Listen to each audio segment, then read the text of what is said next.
За мөн өнөөдөр нээлттэй хийсэн сургуулиудаас санхүү эдийн засгийн их сургуулийн зүгээс нээлтийн хүрээндээ Монгол улсын эдийн засгийн нөхцөл байдлаар Эрдэнэтэн багш нар илтгэл тавьж үнэлэлт дүгнэлтэд танилцуулж цаашдын эдийн засгийн төлөв байдалд тодорхойлолт дэвшүүлсэн нь онцлог боллоо. Тухайлбал Монгол улсын гавьяд эдийн засагч Даваа Доржийн илтгэл Монголын эдийн засгийг зөв голдролд оруулахын тулд дундаж давхаргын тоог нэмэгдүүлэх шаардлага байгааг онцлсан юм а. Мөн том төсөвтэй төрөөс татгалзах зүйтэй гэдгийг онцолж эх хонд бондын үр төлбөрүүд нэхэгдэх үед Монгол улсын эдийн засаг одоогийнхоосоо ч хүнд байдалд орох эрсдэлтэйг сануулж байсан юм а.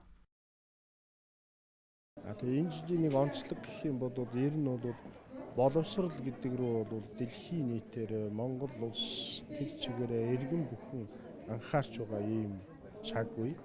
Бидний амьдрал, хувь хүний, байгууллагын, улс орны амьдрал бол яаж боловсрсан хүмүүс байна уу гэдгээс хамаардаг нь тодорхой болчихлоо.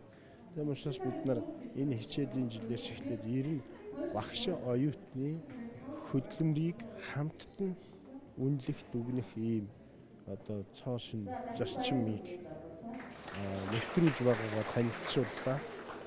Хоёрдугаарт нь нөгөө нэг лекц хүндэтгэлийн лекцийн нэг онцлог маань энэ төрөлхтний ирээдүйн юу руу чиглээд байна гэдгийг.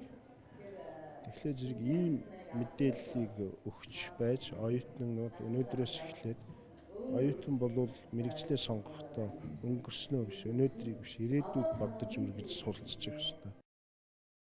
За их сургуулиуд гэдэг залуу хойч үеийнхнийг бэлтгэхээс гадна төр засагтаа мэрэгжлийн зөвлөгч нь байх учиртай. За энэ хүрээнд санхүү эдийн засгийн их сургуулийн хувьд хичээлийн шинэ жилийн нээлтийн арга хэмжээг илүү үр дүнтэй байдлаар зохион байгуулж Монгол улсын эдийн засгийн нөхцөл байдал цаашд хэрэгжүүлэх зохих бодлогын асуудлаар Эрдэнэтэн багш нар байр суурь илэрхийлсэн нь өнөөдрийн нэг онцлог үйл явдал болсон юм а.